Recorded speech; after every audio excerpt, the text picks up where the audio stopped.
Stewart. I play for the Fireants, and there are a lot of kids now really interested in starting a band and getting out there and making a name for themselves, and it's really cool. Well, it's starting to really pick up in the last year, especially due to the help with Margaret Mosier. She's been a real advocate for under 18 teen bands, helping teen bands get shows and setting up things like this, and just bringing kids together to make music, and she's just awesome.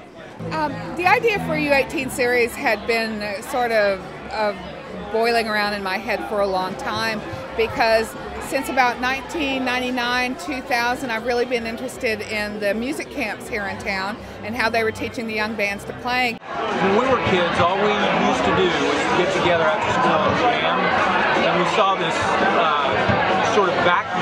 So we said, why don't we create a summer camp where kids come and they rock? This has been 15 years. There are professional musicians that have record deals, and they're out there. If anyone wants to come up here, we'd love to have you. And actually, the band that's going on right now, the Blues Mafia, are all kids that grew up coming to camp.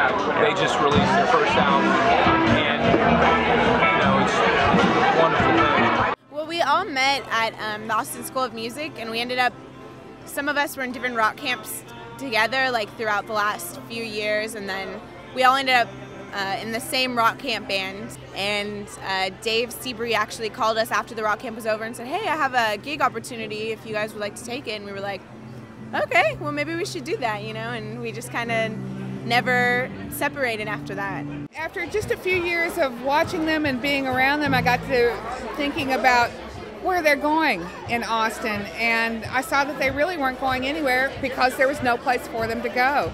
So it began to kind of roll around in my head that maybe I could create something that would be a place that they could go to. I decided to pull together my resources from working at the Austin Chronicle and see what I could do about it.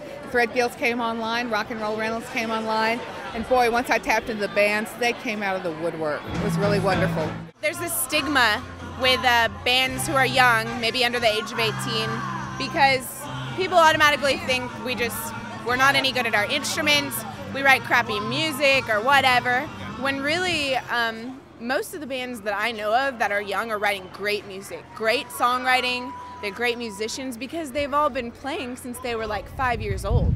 And if you're playing from the time you're 5 to the time you're 15, well, you're a seasoned player, you've been playing for 10 years, My generation of kids grew up with music that our parents listened to from the 60s and 70s, Beatles, Led Zeppelin, the Stones. And if that's the kind of music we're listening to, of course our music's not going to be crappy. It's going to be influenced by some of the greatest bands, that have ever lived. And of course we're going to try and pay tribute to them. And it's kind of, it's funny you asked that because our album On the Shoulders of Giants was it was taken from an excerpt about how we can never be these bands, we can never be these people that we look up to, but we can try and pay tribute to them best we can. And we are standing on the shoulders of giants. To me, this is the culmination of all of the work of everybody. It's the work of the bands who have come out for it. It's the work of the music schools who've prepared the bands. It's the work of the elementary schools and the junior highs, the middle schools, the high schools who all support them. And it's also the result of Austin being the live music capital of the world, because we are certainly breeding our own master race of musicians here.